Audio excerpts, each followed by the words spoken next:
看全文的宝子看过来，本文42分钟已完结，请连接好 WiFi， 祝愿点赞的宝子的异能，评论的宝子的空间哦。下面正文开始啦。000指针指向8点，闹钟准时响起，瞬间将我从噩梦中拽回。我猛然睁开了眼，身体却丝毫不敢动弹。房间一片漆黑，只有一缕阳光从窗帘缝隙中钻入，洒在飘窗上那只大懒猫身上。小圆毛茸茸的肚皮随着呼吸一起一伏，并发出微微的鼾声。隔壁的豆浆机又在制造噪音，一切都和往常一样。难道只是噩梦？我缓了缓心神，脱下被冷汗浸透的睡衣，从床上爬了起来。腿还是软的，但脚下的水泥地坚实的触感让我长长舒了口气。看来是最近太累了，做了场噩梦罢了。我安慰自己道。8点15分，我吐着满口的牙膏沫，皱着眉浏览着导师发的微信。8点30分，我背着书包冲出了门，准备赶往学校。8点31分，电梯门缓缓开启，我随意的抬眼一扫，手却一寸寸冷了下来。电梯里挤满了人，除了楼上张哥我都不认识，但每一张面孔却都在我的噩梦中出现过，连不耐烦的神情都仿佛一比一复刻。你到底进不进？长发美女蹙着眉头问道。我如梦方醒，僵着身子进了电梯。巧合，只是巧合。我努力说服自己，可能是传说中的人类既视感作祟，梦就是梦，怎么可能连接现实？8点32分，叮，电梯到了，门应声而开，电梯厢里的人鱼贯而出，往小区门口的公交站奔走。以往抢座位最积极的我，却有些隐隐不安，慢吞吞地跟在最后观察着四周。卖包子，卖菜的，你不能摆在我们小区门口啊！早晨的小区人声鼎沸，但每一声吆喝，每一幅画面都和我的梦境完美重合。我艰难地咽了咽口水，额头又开始一抽一抽的疼痛。8点40分，我站在公交车站前等待，一只手拍了拍我的肩膀，我却没有马上回头。我依稀记得，梦里的我有着同样的经历，一个戴着鸭舌帽的男孩拍了我的肩膀，和我搭讪。我缓缓扭头，一张青春阳光的男孩面孔映入我的眼帘，还有那顶黑色的鸭舌帽。有什么事吗？我捏紧了书包背带，死死地盯住他的嘴唇。如果我的梦是真的话，那么下一句就应该是那个，你也是中大的学生吗？我上次在学校就看到你了。那个，你也是中大的学生吗？我上次在学校就看到你了。男孩刻意放低的声音仿佛一声炸雷，冷汗瞬间浸湿了我的内衣。一模一样，一模一样，我的梦境怎么会和现实一模一样？如果不是我精神错乱，就是这个世界快要完蛋了。梦里晚上9点，我还在学校的实验室熬夜赶论文，外面却突然传来巨响，短短数十分钟就换了天地。操场上成群的丧尸，宿舍楼野兽般的嘶吼，实验室大门外猛烈拍击门板的丧尸，还有被震碎的窗户，以及被破窗而入的丧尸撕咬的恐惧。同学，同学，车来了！我被一叠声的轻呼拉回了理智，男生略带关心和探究的眼神轻轻落在我身上。没事没事，我突然想起还有点东西忘拿了，你先走吧。顾不得他在背后的呼喊，我慌张地转身，快步跑向家的方向。8点55分，我回到了家，直接瘫坐在沙发上，大口喘着气淌着泪。小圆扭着屁股跑了过来，蹲在我身边，小声呼噜着。过了好一会儿，我总算冷静了下来。既然末世将至，那总得有所应对才是。我马上打开手机，给学校请了1天假，然后给远在国外的父母和哥哥打了电话。虽然家人对我的话将信将疑，但总归会有所警惕。况且他们住在人烟稀少的国外乡下，储备粮食丰富，应该问题不大。现在看来，最重要的就是先保护好自己了。9点整，距离梦境中的丧尸爆发还有11个小时，得赶紧囤货。我扫视了一下家里，我家在19楼，房子是父母出国和哥哥一起生活之前买的，有130平米，平时就我一个人住，因此显得格外空旷，正好适合囤放货品。我赶紧站起身，走进储藏室，盘点家里剩下的东西。双11刚过，我正好血拼了一大场，想起当时取货时驿站和门岗小哥们惊讶的眼神，我居然感到了丝毫得意。我这种囤积癖加论文狗的属性叠加，总算有用武之地。家里还剩椰子奶3箱，饮用水2箱，各类方便面2箱，纯牛奶3箱，卫生纸3箱，洗脸巾1箱，牙膏一套约4支，猫粮4大袋，猫砂20大包，零食2大筐，护肤品若干。我赶紧点开某猫超市小时达的页面，下单了10箱水，3箱方便面，10箱纸。在末世来临之后，有极大几率城市会陷入瘫痪，断水断电的时候，买米买面都无济于事，得是能填饱肚子的即食产品才行。下单之后，我找出家里所有的电子产品和手电筒，充上了电才出门。9点30分，我赶往了离家最近的共享汽车停车场，毕竟囤货需要交通工具，否则既不方便又过于显眼。对于我这种无车女孩而言，共享汽车是最方便的选择。9点45分，我驱车赶往了离家较近的大型市场，准备开始购买食品。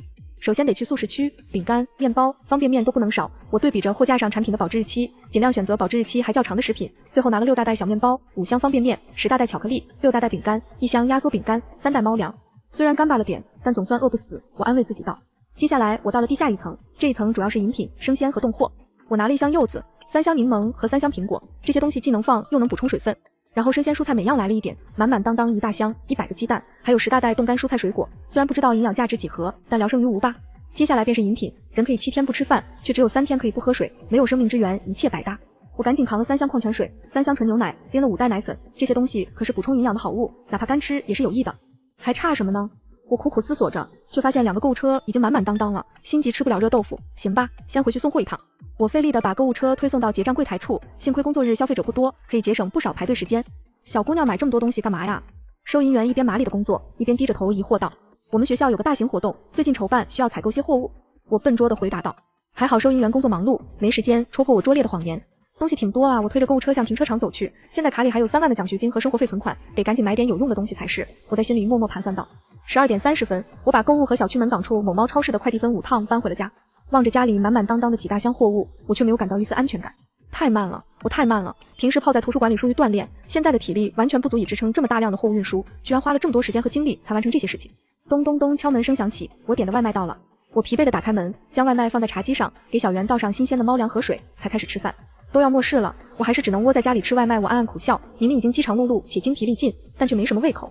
小圆似乎感受到了我的低落情绪，挣扎着把脸从饭盆中拔出来，奶声奶气地叫着凑向我，在我的手边蹭来蹭去。我叹了一口气，抱起小圆，将脸埋在他暖暖的肚皮里，眼泪一滴一滴浸润他的皮毛。1点整，我背上了家里最大的书包，打算对照着购物清单一一击破。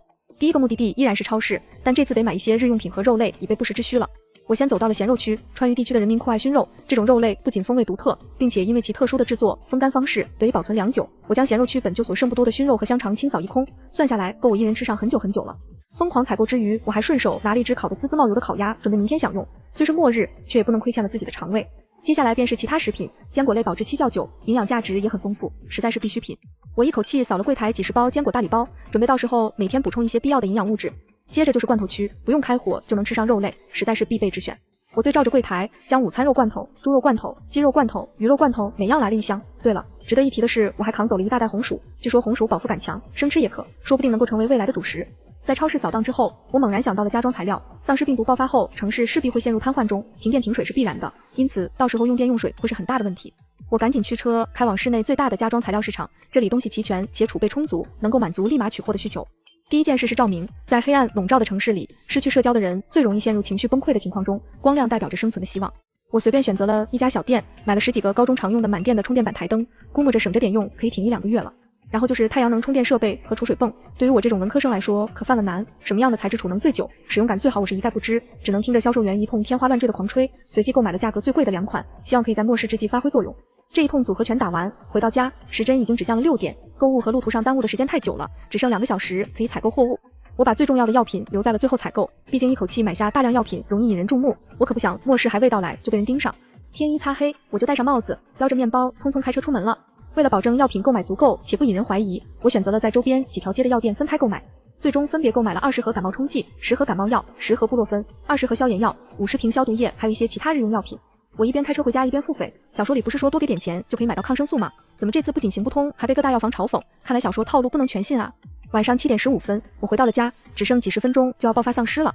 我赶紧将所有门窗关严实，并且把家里常备的阻门器安装好，将太阳能充电设备和储水泵安放得宜，把家里所有锅碗瓢盆缸都拾掇出来接满水。最后给小圆装上新鲜食物后，打开电视，静静等待着。晚上8点，时间到了，街上突然传来巨响，小圆从爬架上一跃而下，高高的弓着被竖起浑身毛发，异常焦躁的旋转。我抿了抿嘴，握紧双拳，从柔软的沙发上起身，隔着玻璃远眺外面。即使已经做好了充足的心理准备，我还是被外面的场景吓到倒退一步。原本繁华热闹的街道彻底变了样，有些已经异变的人见人便扑上去撕咬，被他们咬到的人也在很短的时间内发生了变化。他们歪着头，双眼一片灰白，嘴角还残留着不知是咸水还是血迹的污渍，浑身皮肤呈青灰色，且出现了不同程度的溃烂。唯一值得庆幸的是，他们浑身骨架似乎正在经历重组，直起身时肢体扭曲成不可思议的角度，因此行动速度较缓，给其他路人留有奔跑逃命的机会。一时间，外面行人呼叫声、丧尸嘶吼声、车辆喇叭声汇作一团，配合着外面奇异的红光刺痛了我。我颤抖着双手，将窗帘拉得严严实实，连爬打滚地退到客厅中央，抱紧小圆，小声呜咽着。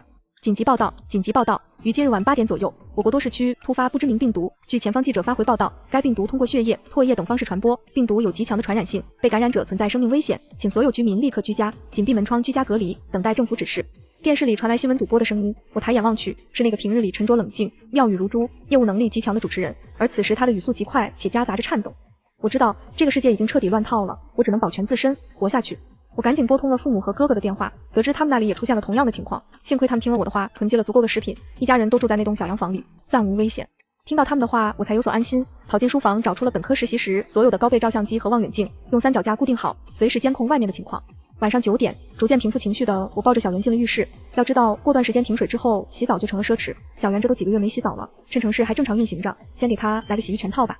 我连哄带骗的把小圆放进了大盆里，准备迎接他的怒声抗议和9阴白爪功。但出乎意料的是，小圆这次居然没有挣扎，一双水汪汪的大眼睛盛满了委屈，无声的抗议着。我甩了甩沾满泡沫的双手，讪笑着一边擦汗一边给小圆搓洗，默默地想到，不愧是最乖巧的小圆，好像知道当下的情况一样，居然这么老实。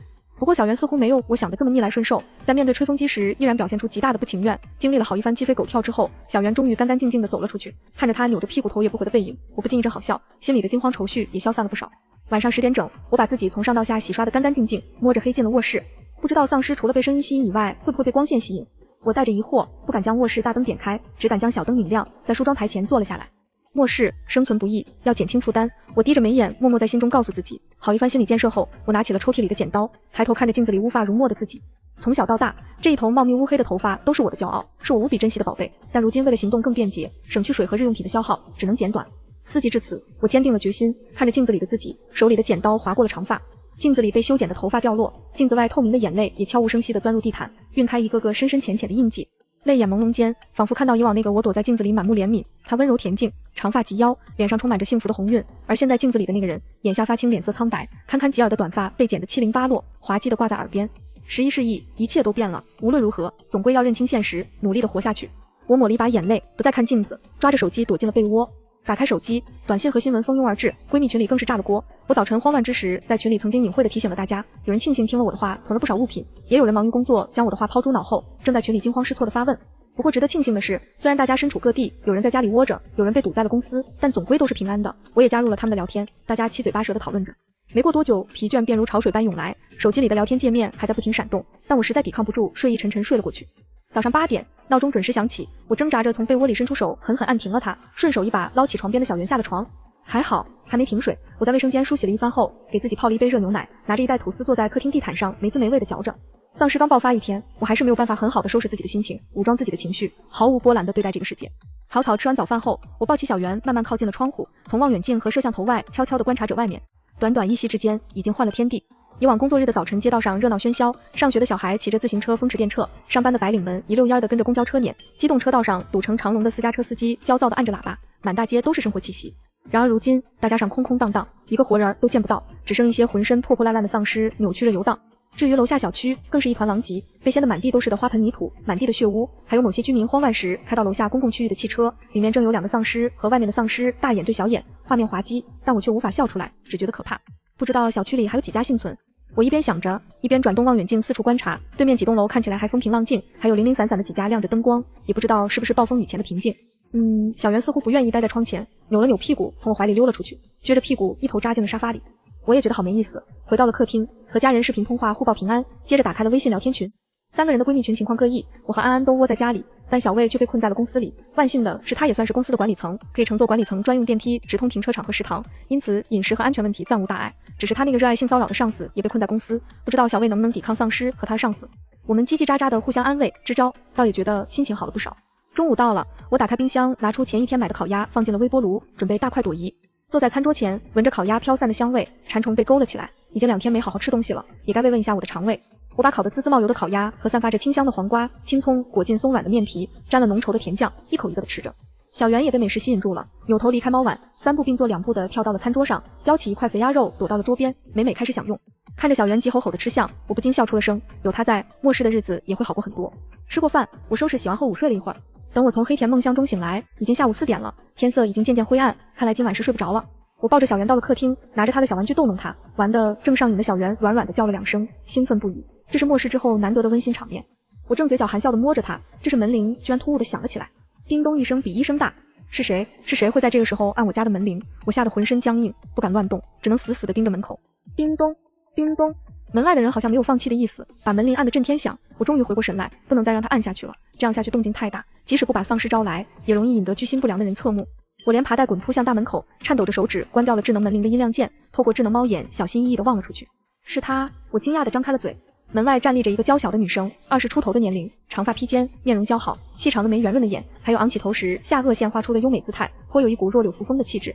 从小到大，她都是小区里所有家长青睐的对象，张口闭口便是你看18楼的米米，成绩又好，漂亮懂事。小时候的我们也曾经视她为女神，恨不得每一步都走在她的影子下，渴望获得一点点她的美貌或才华。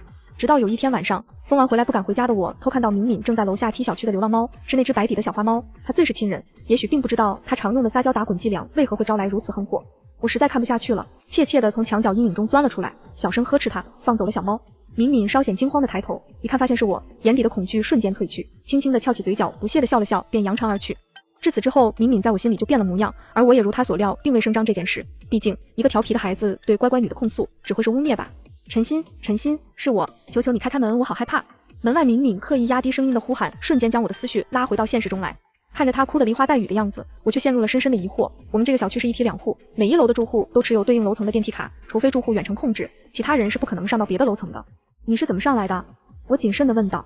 是对面那户人家，他们给我的电梯卡。敏敏轻声抽泣道。撒谎！我立马打断他，对面那家上个月就出远门去了，他们还把电梯卡给了我，让我帮忙看着点。你是从哪里凭空拿到的？被我一番抢白，敏敏的脸色一会儿青一会儿白，顺了好几口气才嗫嚅着说了实话，其实是我以前不小心被反锁在安全通道过，家里人借钥匙开门之后，我悄悄配了一把。听完他的陈述，我气不打一处来，可恨我回家之前还特意将楼道上下的安全通道都锁上，以为这样便没有人可以上来，自以为万无一失，却被他横插一杠子。越想越气，这个撒谎精竟然把我的苦心安排全打乱了，只怕这楼里也不安全了，就这样还想我给他开门，简直是痴人说梦。我恨恨地在心里想到。许是听出来我的语气不善，敏敏马上搬出哀兵之计。陈鑫，我知道你不喜欢我，可是你想想我外婆，她对你多好啊。敏敏说完，我扭头欲走的脚步停了下来。李婆婆，那个会对我慈祥的微笑，会在父母忙碌时顺便把我从幼儿园接走的李婆婆，做了好吃的红烧肉会送上来给我吃的李婆婆。我一时陷入了两难，心里天人交战。一边是温柔的声音在循循善诱，为人不可忘本，要心存善良，开门吧开门吧。一边是严厉的声音，你疯了吗？他是什么人你不知道吗？你别做圣母。我一时间犹豫，没做声响。然而我的沉默落在敏敏眼里，或许就有了转机。她言辞更为恳切，声泪俱下，连手臂都微微颤抖了起来。手臂，对，手臂。我猛然想到这个关键处，为什么敏敏从上来到现在一直把右手背到背后？她手里有什么？是凶器吗？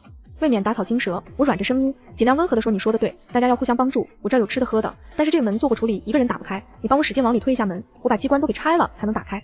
敏敏一听，兴奋地点点头，便伸出左臂开始推门。力度不够，你再用力点。我正蹲在下面卸除阻门器。敏敏听完不疑有他，或许是想着我蹲着看不到他的样子，便伸出了双手推门。我赶紧从电子猫眼外张望，尤其将重点放在了他的右手上。昏暗的楼道灯光照得不甚清晰，可就是这样，敏敏右手臂上沾满了血污的牙印依然很刺眼。我睁大了双眼，不可置信地问道，你被咬了？敏敏没想到我突然发问，正在推门的身体一僵，然后迅速后退几步捂住手臂，硬邦邦地说道，没有，是我不小心磕到了手。你怎么回事？那李婆婆呢？她怎么样了？敏敏牵起一个比哭还难看的笑，并不直接回答，而是一再坚持没有被咬。看来她是不会说实话了。我冷下脸色，对不起，我不能开门，我不会让自己涉险，你还是走吧。说完就头也不回地走进客厅，不再理会听门外的嚎哭声。过了一会儿，声音渐渐散去，想来他是意识到没有门路已经走了，就是不知道会不会有其他的住户被骗，不过这也与我无关了。饿了吧？我轻轻抱起小圆，一边给他添水加粮，一边透过窗帘缝隙远眺外面。跟昨天一样，外面依然是行尸走肉的天下，大多数幸存的人都闭门不出，外面的气氛呈现出一种诡异的平静，只是不知道这种平静还能维持多久。我叹了一口气，肚子开始咕咕叫了起来。干饭人，干饭魂，只要还活着就不能耽误干饭。我钻进厨房，煮了一包没有酸笋的螺蛳粉，从冰箱取出冰块和雪碧，一起倒进了杯子里，准备好好享受这辣味和冰力十足的晚餐。坐在餐桌前，我一边嗦着粉，一边刷着某短视频软件。毕竟是末世，视频审核员都没法正常工作了，什么样的牛鬼蛇神都钻了出来，血腥暴力、色情低俗的内容挑战着观众的下限。我皱着眉，一个个按着不感兴趣。正在此时，一个教大家防身术的视频跳了出来，我仔细地观看着，觉得博主言之有理，不管这防身术能不能派上用场，至少锻炼身体、增强体力有益无害。想到这里，我大口大口地吃完了剩下的东西，吞了一颗维生素，准备开始锻炼。可是这防身术看起来很难的样子，我得好好研究一下应该练什么。尝试一，传统武术。我艰难地扎着马步，跟着视频里看起来仙风道骨的老头学着，内练一口气，外练筋骨皮站如松，坐如钟闭上眼，呼吸放轻，马步扎好，长期练习可以身轻如燕。老头煞有介事地介绍。我闭上眼，想象自己正在森林中扎着马步，可是这森林的风怎么越来越大，吹得我摇摇晃晃，我感觉自己的腿肚子正在发抖。3、2、1，咚的一下，我来了个屁股着地平沙落雁式，看来这个太难了，不行，换一个。尝试2，泰拳练习。看着视频里双手沙包大小的教练，我咽了口水，长得倒挺帅，就是一脸杀气，况且我身边也没沙包啊，也太难了。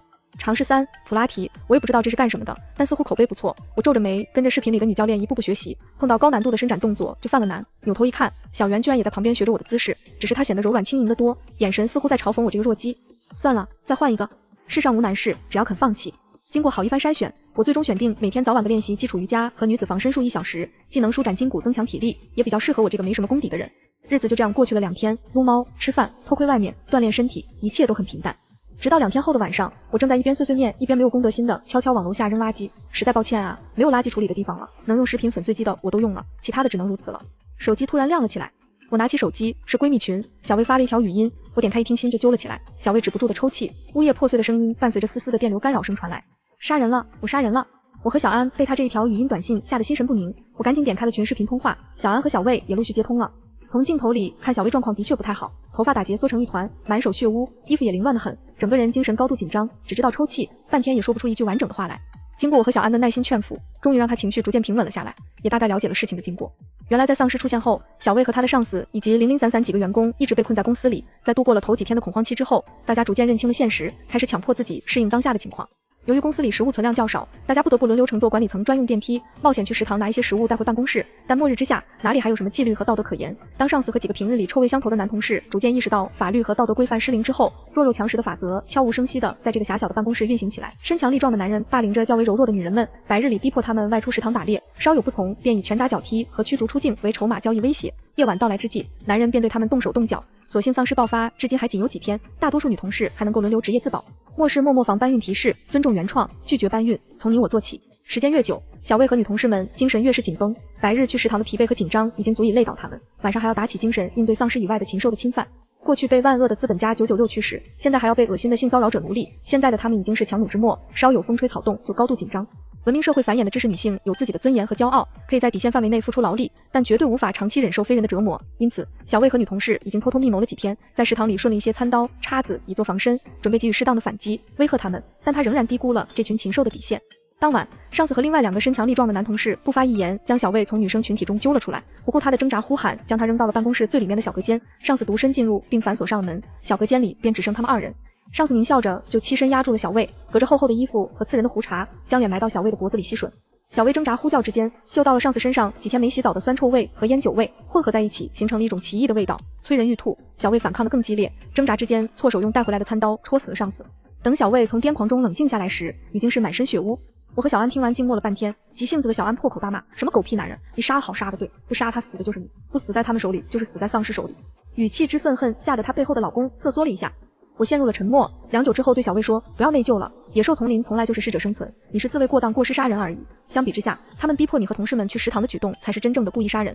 小魏听完后终于抬起了头，说道：真的吗？难不成你还去警察局自首啊？我故意打趣道，想要让小魏振作起来。你不要怕，拿着餐刀出去，告诉所有男同事，这就是他们作威作福的下场。如果再敢无事生非、不劳而获，你不介意联合所有女同事？这能成吗？小魏嗫嚅着，你们想要活下去而已，你们没有错，你必须活下去。我和小安鼓励道。终于，小魏在我们的鼓励下出了隔间，过了好一会儿才回来，告诉我们外面的男同事被那餐刀上血震慑住了。女同事们相拥着大声哭泣，他兴奋地告诉我们，总算有一段时间好日子可以过了。我和小安也为他高兴，但实际上我们3人心里都明白，这样的震慑只是暂时的，等他们回过神来，只怕情况会更糟，除非女人们真正站起来，拿出手段，才可能求得微妙的平衡。挂掉电话，我久久不言，只是寻来小袁，紧紧地抱在怀里。不能否认，那样的情况下，小魏的做法无可厚非，末世之下自保最重要，圣母心里只会害人害己。可是，在这样没有法律和道德约束的社会下，其他幸存者还会做出什么样的事？或许不为自保，而是鸠占鹊巢，求他人的东西。我一阵发冷，充好手机后，果断抱起小袁，四处检查家里。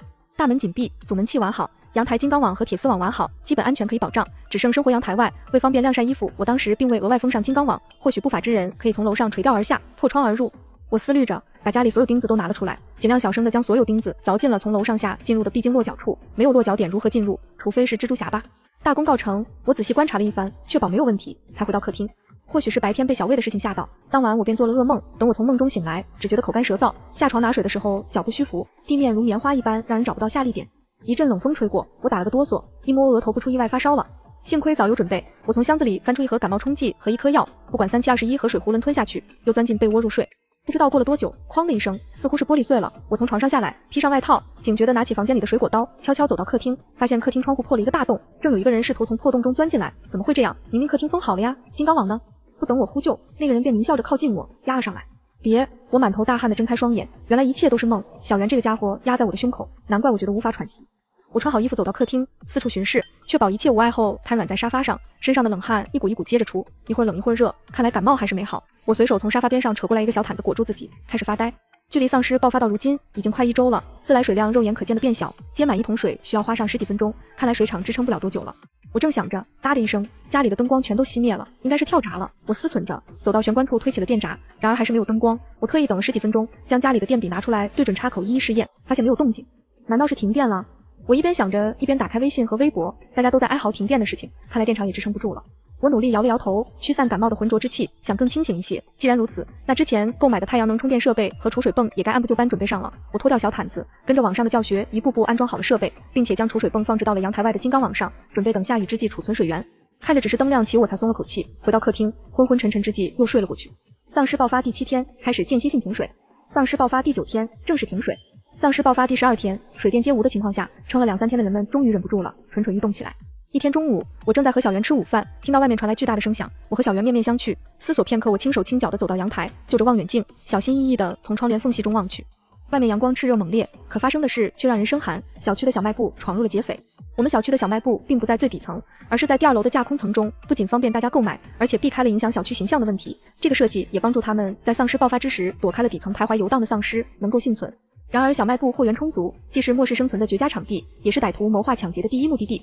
据我所知，小区小卖部的老板是一对夫妇，憨厚可亲，平时为人正直大方，从不斤斤计较，口碑极好。据说丧尸危机之后，他们还力所能及地用吊桶给楼上几家住户送了些水和食物，或许就是这样的善举，反而引起了恶人的注意，在山穷水尽之际打劫了他们家。透过望远镜，我看见对方劫匪似乎有3人，均为身材高大的男性，他们拿着自制的猎枪，恐吓小卖部夫妻俩跪在地上。我的心揪了起来，不知道小卖部夫妇的命运如何，或许他们抢了这块地方，能与夫妇俩和平相处呢？我还没想清楚，对面就响起了枪声，声音响亮，震得丧尸都躁动起来。我咬紧牙齿，不敢发出声音，眼泪喷薄而出。他们竟是如此的不知收敛，青天白日也敢行凶，鸠占鹊巢却杀死原主，这是何道理？末世最可怕的不是丧尸，而是这些连行尸走肉都不如的畜生。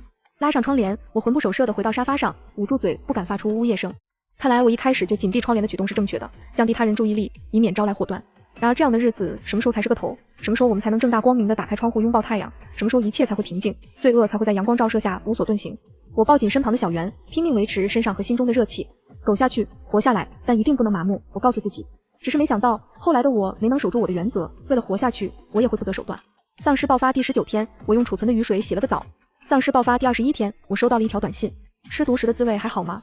收到短信，我惊得立马起了身，四处巡视家中的门窗，确保没有任何监视设备。难道是误发？我疑惑道。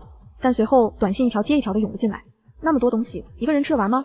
装没看到啊，绝对不是误发，这个人已经盯上我了。可是他是谁？为什么会知道我囤了吃的？他是从哪里监视我的？一个个问题逼得我心烦意乱。我盯着手机，一时间不知道应该作何反应才是正确的。敌在暗，我在明，我该怎么办？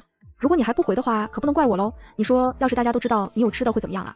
又一条信息蹦进了我的视野。如果说之前的信息只是试探，那么这一条信息就是赤裸裸的威胁。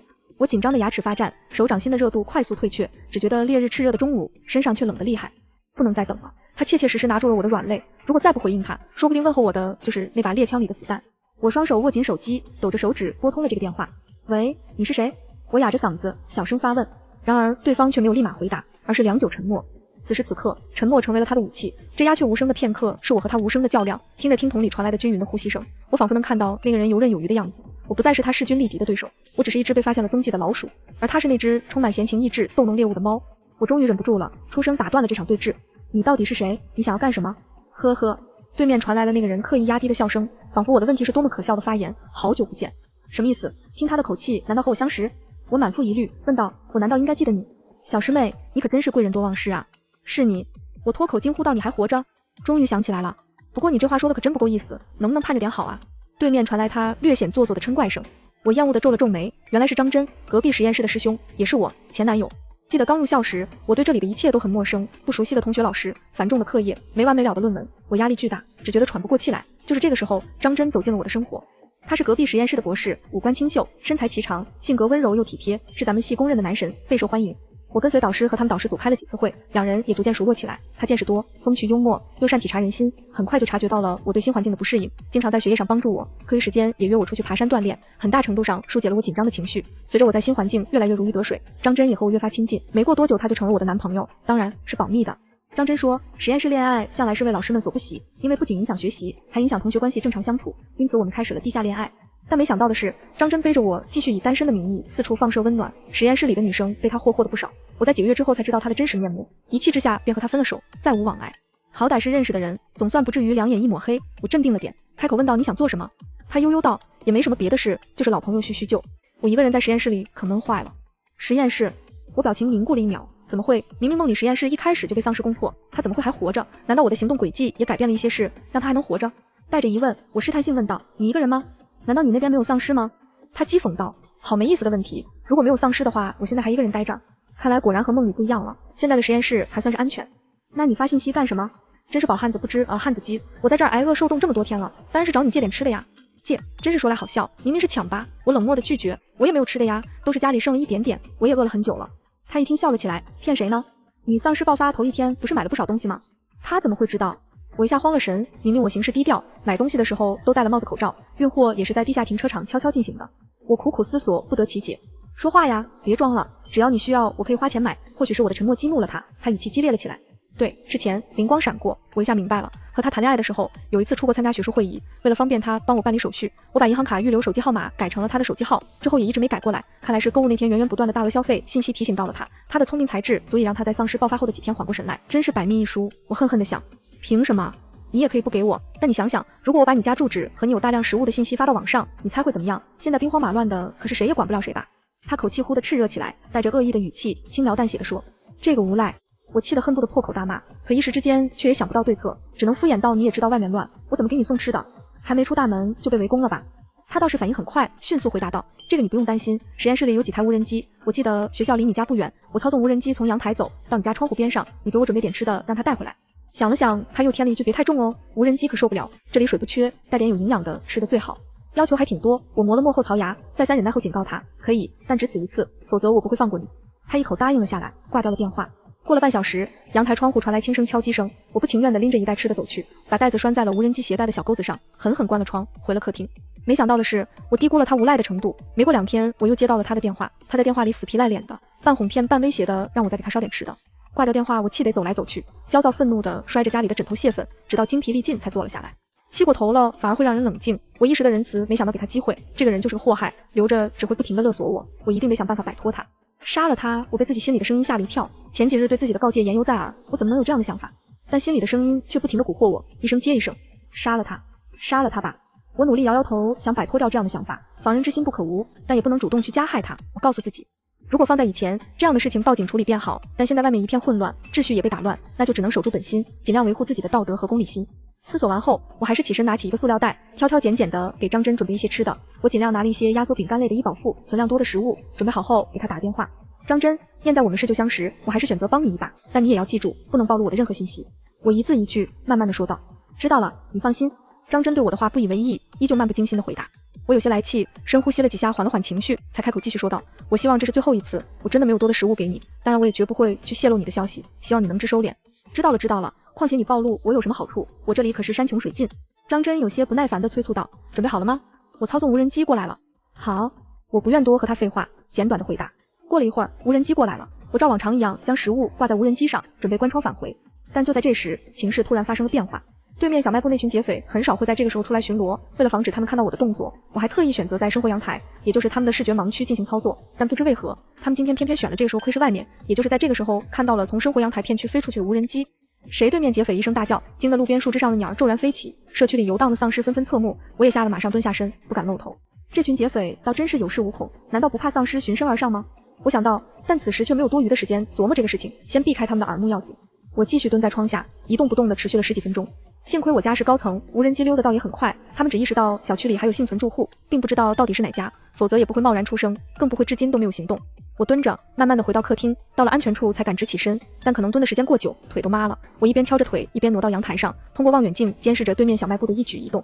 可能是有了白天这么一个小插曲，小卖部的巡逻越发紧张，从以前的1天2次到现在的1天数次，他们都拎着猎枪在架空层里游走，并张望高层。虽然不知道小区里到底还有多少幸存者，但他们这样一来，势必会对剩下的人造成更大的威胁，剩下的人生存难度也会加大。这一切都是因为那架无人机，我越发感到愧疚，只期盼着对面那帮劫匪的警惕心能逐渐消减。一连过了好几天，对面劫匪依然没有放松警惕，小区依然风声鹤唳，而那个贪得无厌的家伙最近又开始了骚扰，这次张口就要常备药品，但那些更为稀缺，我不愿给他，两人不肯松口，对峙了起来。一天夜里，我突然听到窗户有响动，偷偷一看，居然是那架无人机在外轻敲玻璃，见我迟迟不出现，便在空中旋转翻飞，似乎一定要等待我回应。我紧张的手心都冒汗了，对面劫匪实时监视，若是被他们发现我就是小卖部老板的下场，可他却丝毫不肯让步，甚至用这样的方式来威胁我。我越想越气恼，思绪不停，最终我打开了窗户，松开了握紧的拳头。喂，让无人机走，我得准备一下，明天下午傍晚饭点，你让他过来，小心些，早点这样不就得了。电话那头他得逞的笑着，行，走喽。挂掉电话，我下定了决心，人不犯我，我不犯人。若是任由他这么找上门，迟早会引起对面劫匪的注意。梦境的提醒让我躲过一劫，我绝不能折在这个小人手里。但要如何才能让他闭嘴呢？我苦苦思索，最后将目光放在了厨房角落的杀虫剂上。这种杀虫剂不能被人吞食，否则会是致命的。第二天一早，天光刚刚亮起，我就翻身下床，顶着2个黑眼圈，在厕所里慢吞吞的梳洗。从来没有做过害人的事情，更何况是除掉一个跟我有过亲密感情的人。纠结的心情让我一夜都没睡好。我无精打采的给自己泡了一碗面，但给小圆奢侈的开了一个罐头。看着他低着头呼噜噜的吃着，我心里的愧疚感越发浓重。从爆发丧尸开始到现在，小圆跟着我没有享过福，一直都在担惊受怕的生活着。他却异常懂事，很少发出叫声，为我省了不少麻烦。不论如何，我都要让小圆好好活着。我摸了摸他毛茸茸的脑袋，3-2口扒拉完了面，开始给家人和朋友报平安。这对我而言是一场豪赌，若是我不能全身而退，那么也许很快就会被劫匪或是丧尸找上门。我只好先做了这些事，才能心无旁骛地开始计划。下午3点多，我开始给张真准备包裹。经过一番选择，我将几袋感冒冲剂、一点消炎药和食物放进了半透明的袋子里，细心地给袋子扎上死结，然后给袋子周围涂上杀虫药，等待傍晚的来临。下午6点多，无人机如期而至，我小心地将重复涂了好几遍毒药的袋子挂了上去，等着无人机飞回到他身边。过了一会儿，估摸着无人机快抵达了，我拨通了张真的电话：“东西你拿到了吗？”“马上啊。”接着是一阵窸窸窣窣的声音，估计是张真将无人机取回的声音。“拿到了。”“我给你放了一些消炎药，你打开看看吧。”我将手心的汗擦到沙发上，略带紧张地说：“这太好了。”张真声音明显兴奋了起来，塑料袋被拨弄的声音响起，张真准备开袋，我越发紧张，甚至牙齿打起了颤。“你在发抖？”张真疑惑地问道。我没有回答，接下来便是很长的一段沉默。我靠，这是什么？你信号想害死我呀！突然那头传来张真暴怒却又压抑的声音，应该是怕惊动外面游荡的丧尸。我吓得支支吾吾，被发现了。带着被发现的惊慌，我的眼泪瞬间流了下来，顾不上丢不丢脸，我赶紧带着哭腔向张真求饶。张真又气又怒：“你和以前一样，真是个不折不扣的蠢货，这么刺鼻的杀虫剂还涂这么多，真不知道说你狠还是蠢。”我继续呜咽着，不敢大声反驳，只能低声下气的讨好。本来还想着咱俩就寝，给你留点东西的，没想到你不念我的好，反而恩将仇报。他带着讥讽的口气，语气微怒道。就在这时，惊变陡升。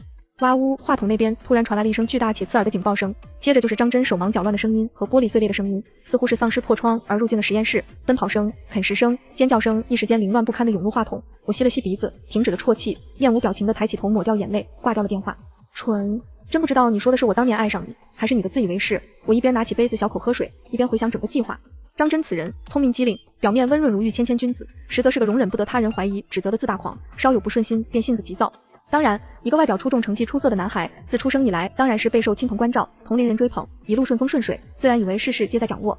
不可否认，他的聪明足以超过大多数人，但他的自以为是也足以一叶障目，让他的警惕心大大降低。我就是利用了他的这个弱点，在一开始就故意涂上足量的杀虫剂，引起他的注意，只让他以为这才是我的计划。一方面因为我要杀他的计划焦躁暴怒，失去理智分析的能力；另一方面让他自以为识破我的计谋，得意忘形，忽略后面存在的危险。实际上，在我给张真打包物资的时候，我就将家里的随身防狼警报器紧紧地拴在了口袋内侧，然后打上死结，只要有外力强硬破坏结扣，这股力会瞬间将报警器插扣拔出。我太了解他了，发现我拙劣的杀人计划这件事足以让他失去理智，他绝对不会有足够的耐心慢慢地解开死扣。几番尝试之下，恼羞成怒的公子哥只会避开袋子周围野蛮的撕扯结扣。接下来的事情就顺理成章了，响彻云霄的防狼警报，摇摇欲坠的实验室玻璃，饥肠辘辘的丧尸。嗨嗨咳响得太投入，水被呛进了气管，我猛烈地咳嗽着，弯下了腰，涨红了脸，眼泪都被呛了出来。这水可真厉害啊！我在心里默默想着，咳嗽都停止了，气都顺了，眼泪还是停不下来。解决了最大的问题，剩下的日子就按部就班的过，吃吃喝喝，储存雨水，锻炼，躲避对面的巡视，没有新意也一眼望不到头。值得一说的是，丧尸危机爆发的第30天后，网络服务就出现了问题，手机显示没有信号，每天的日子越发无聊了起来。为了避免错过重要的信息，我翻箱倒柜找出了旧收音机，一阵捣鼓也没听到里面传出任何声音，我只能把家里所有的干电池都找出来，保证收音机随时开着，祈祷有一天能从这里听到来自外界的声音。丧尸爆发第40天，天气越发干燥，我已经10几天没有洗澡了，水资源成了稀缺的东西，我开始后悔起来为什么不多囤一点水。丧尸爆发第45天，我看着太阳从东方逐渐升起，新的一天又到来了，暖暖的光线却洒不进这间逼仄的房间。我清了清喉咙，发现喉咙异常的干痒，猛地想起我已经很多天没有好好的跟人说过话了。我舔了舔干裂的嘴唇，摸着身边乖顺的小猫。丧尸爆发第50天，我躺在床上不愿起来，被子被扯得乱七八糟，勉强盖住了人，只露出了2只眼睛。我出神地盯着天花板，原本纯白的天花板显得越来越暗沉，通过窗帘透进来的暗光将天花板分割成了数片暗影。自从丧尸爆发之后，我们就像生活在这片暗影之中，暗无天日，亮光就在暗影边上，却永远无法触及。我越来越怀疑这样下去，我会真正变成在阴暗世界里游走的老鼠，渴望日光的照耀，却恐惧触碰日光。这样的我和丧尸还有什么区别？我觉得眼眶热热的，似乎有眼泪要流下，等了许久却不见泪滴。丧尸爆发第55天，今天是阴沉的一天，天色灰暗，外面的风与树木碰撞，发出凄厉的叫声，山雨欲来风满楼，也许今天有一场大雨。我抱着小圆，将家里所剩不多的水给它倒上一点，走到阳台外检查储水设施。突然，客厅里传来的丝丝电流声引起了我的注意。我侧耳倾听了一会儿，声音依然持续，却似乎有断断续续的破碎的语音出现。我拉着拖鞋冲了过去，滋滋！我到客厅四处寻找，发现是收音机发出的响动。我一阵狂喜，跑到收音机前就地蹲下，虔诚而紧张地等待着收音机发出新的响动。时间1分1秒过去，收音机却没有任何响动。我开始怀疑是否是自己出现了幻觉，激动的心一点一点沉了下去。框外面的风激烈地撞击着玻璃，我默默半天，放弃了幻想，准备起身。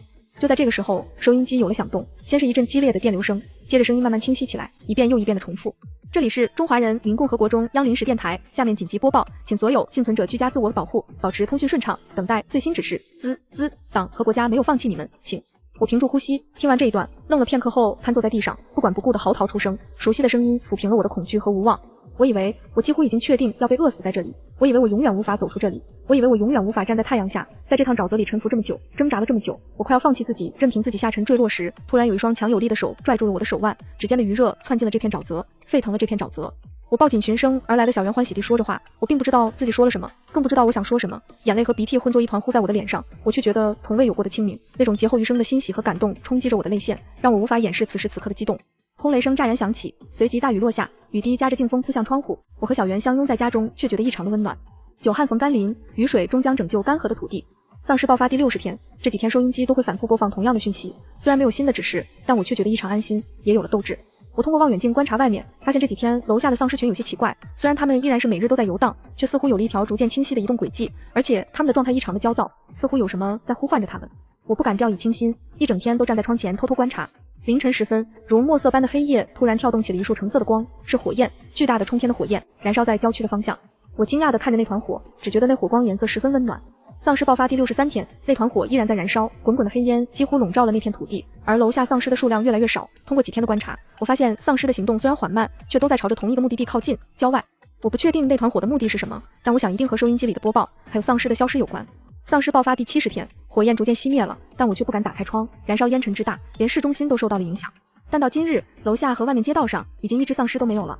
丧尸爆发第80天，我还未起床，小圆却急吼吼地跳上床，钻进被子里扒拉着我，被他折腾得实在睡不着了，我才不情不愿地拿起衣服，走进客厅，到了摄像头附近，被眼前的景象吓了一跳，对面好几家的窗户都打开了，伸出人头来四处探望，我疑惑不已，为什么这么多隐居的人突然冒了出来？发生了什么？怀着不解的心情，我四处张望，突然发现楼下大门处有个红色的东西在移动，仔细望去，发现是一面红色的旗帜在飘荡，难道是？